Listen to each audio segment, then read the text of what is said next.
Thomas's train. Thomas stopped and grumbled because he was not allowed to pull passenger trains. The other engines laughed. "You're too impatient," they said. "You be sure to leave something behind." "Rubbish," said Thomas crossly. "You just wait. I'll show you." One night, he and Henry were alone.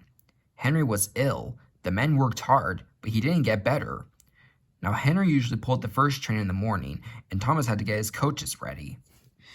If Henry is ill, he thought, perhaps I shall pull his train. Thomas ran to find the coaches. Come along, he fussed. There's plenty of time, grumbled the coaches. He took them to the platform and wanted to run round in front at once, but his driver wouldn't let him. Don't be impatient, Thomas, he said. So Thomas waited and waited. The people got in. The guard and station master walked up and down. The porters banged the doors, and still Henry didn't come. Thomas got more and more excited every minute. The fat director came out of his office to see what was the matter, and the guard and the station master told him about Henry.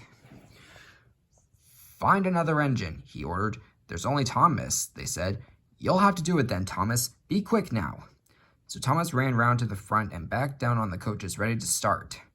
Don't be impatient, said his driver. Wait till everything is ready. But Thomas was too excited to listen to a word he said. What happened then, no one knows. Perhaps they forgot to couple Thomas to the train. Perhaps Thomas was too impatient to wait till they were ready, or perhaps his driver pulled a lever by mistake. Anyhow, Thomas started. People shouted and waved at him, but he didn't stop. They're waving because I'm such a splendid engine, he thought importantly. Henry says it's hard to pull trains, but I think it's easy. Hurry, he puffed, pretending to be like Gordon. As he passed the first signal box, he saw the men leaning out, waving and shouting. They're pleased to see me, he thought. They've never seen me pulling a train before. It's nice of them to wave, and he whistled, Peep, peep, thank you, and hurried on.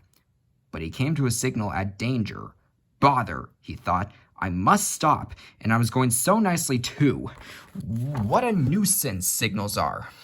And he blew an angry peep, peep on his whistle. One of the signalmen ran up. Hello, Thomas, he said. What are you doing here? I'm pulling a train, said Thomas proudly. Can't you see? Where are your coaches then? Thomas looked back. Why, bless me, he said, if we haven't left them behind. Yes, said the signalman. You better go back quickly and fetch them. Poor Thomas was so sad he nearly cried. Cheer up, said his driver. Let's go back quickly and try again. At the station, all the passengers were talking at once. They were telling the fat director, the station master, and the guard what a bad railway it was. But when Thomas came back and they saw how sad he was, they couldn't be cross. So they coupled him to the train, and this time he really pulled it. But for a long time afterwards, the other engines laughed at Thomas and said, Look, there's Thomas who wanted to pull a train but forgot about the coaches.